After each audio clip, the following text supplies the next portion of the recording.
मेघनाथ मरा, लेकिन क्या सुलोचना की कहानी खत्म हुई? जय श्री राम दोस्तों, कैसे हैं आप सभी? आशा करती हूँ आप सभी अच्छे से होंगे।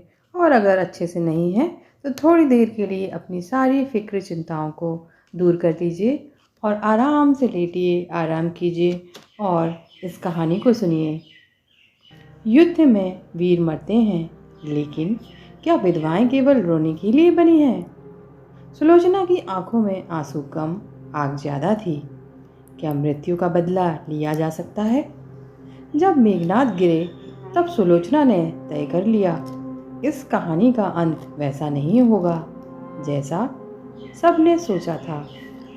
मेघनाद का मृत शरीर रणभूमि में पड़ा था। उसके चारों ओर राक्षस योद्धाओं की चीखें गूंज रही थीं। लंका का सबसे पराक्रमी योद्धा इंद्रजीत अब केवल एक शव था।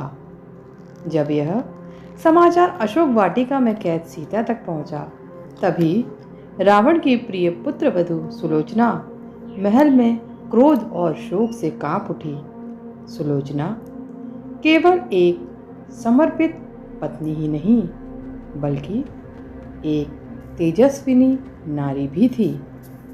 जब उसने सुना कि लक्ष्मण ने उसके पति का वध किया, तो उसके मन में शोक से अधिक प्रतिशोध की ज्वाला धधक उठी। उसने अपने महल के अंदर जाकर एक रहस्यमयी शस्त्र निकाला, एक रक्तमणि खड्ग, जिसे स्वयं मायावी शत्रुघ्न ने उसे उपहार में दिया था, लेकिन जिसका प्रयोग उसने कभी नहीं किया था। रावण ने उसे रोकने की कोशिश की, लेकिन सुलोचना ने तीव्र स्वर में कहा, यदि युद्ध में पति की हत्या हुई तो पत्नी को भी युद्ध में न्याय पाना चाहिए। रात के तीसरे प्रहर जब लक्ष्मण अपने शिविर में विश्राम कर रहे थे, तभी हल्की आहट से उनकी नींद टूटी। सामने एक सघन धुंध थी और उसमें एक साया उभरा। सुलोचना। उसकी आंखों में प्रतिशोध की ज्वाला थी। मैं यहाँ युद्ध के लिए नहीं, न्याय के लिए आई हूँ, उसने कहा। स्वर में अत्यंत संयम था। लक्ष्मण ने अपनी तलवार संभाली, लेकिन सुलोचना ने आगे बढ़कर कुछ अभिमंत्रित शब्द कहे और हवा में एक तीर छोड़ दिया। वह तीर हवा में घूमा और लक्ष्मण के चारों ओर एक अदृश्य सुरक्षा कवच बना दिया, एक मायाजाल। अब आप तब तक इस स्थान से हिल नहीं सकते जब तक मैं ना चाहूं, लक्ष्मण ने क्रोध से कहा। यह छल है राक्षसी स्त्री। सुलोचना मुस्कुराई। न्याय और छल में कभी कभी अंतर करना कठिन होता है। तभी एक असाधारण घटना हुई। रणभूमि से उठने वाली एक रहस्यमयी शक्ति वहां प्रकट हुई। मेघनाद की आवाज हवा में गूंज उठी। सुलोचना, प्रतिशोध की आग से मत जलाओ। सुलोचना ठिठक गई। उसकी आंखों से आंसू बह निकले।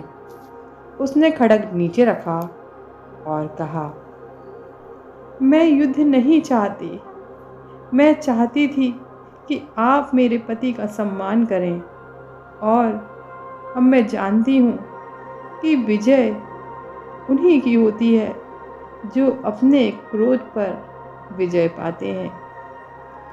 लक्ष्मण ने सिर झुकाया और कहा, युद्ध की इस भीषणता में हर योद्धा का सम्मान किया जाना चाहिए।